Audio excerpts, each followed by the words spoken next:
E parliamo ora di un grande caratterista del cinema italiano, l'oristanese Tiberio Murgia, a cui Sergio Naiz ha dedicato un film coprodotto da Rai Sardegna che è stato presentato oggi al Festival di Roma.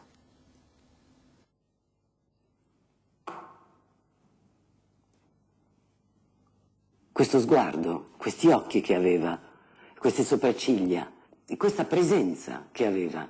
Un attore un po' così, estro e naturalezza, una storia italiana, sardo ma costretto a recitare la parte del siciliano. Gliela cucì addosso a Monicelli, lo vide servire ai tavoli in una trattoria romana e non ebbe dubbi. Quello è il mio ferribotte per il capolavoro della commedia all'italiana, I soliti ignoti. E lui, Tiberio, per ringraziare, diede un suggerimento al maestro: non litighi mai con i camerieri, quelli sputano nel piatto. Da allora non risulta che Monicelli si sia mai comportato meno che bene in ristorante.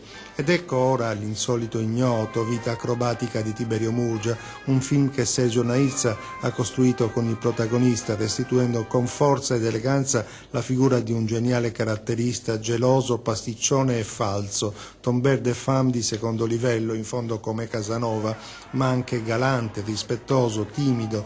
Tiberio, racconta Naiz, aderì subito al progetto del film con entusiasmo, anche perché credeva di ricavarci qualche soldo, ma la malattia aveva cominciato a consumarlo, i finanziamenti non arrivavano e allora decisero di autoprodursi e fecero un patto. Stavolta raccontiamo la verità. Tiberio Murgia, 1000 lavori e una vita alla grande, atteggiamento da divo cinematografico fino alla fine, oltre 100 film e una risata che cattura.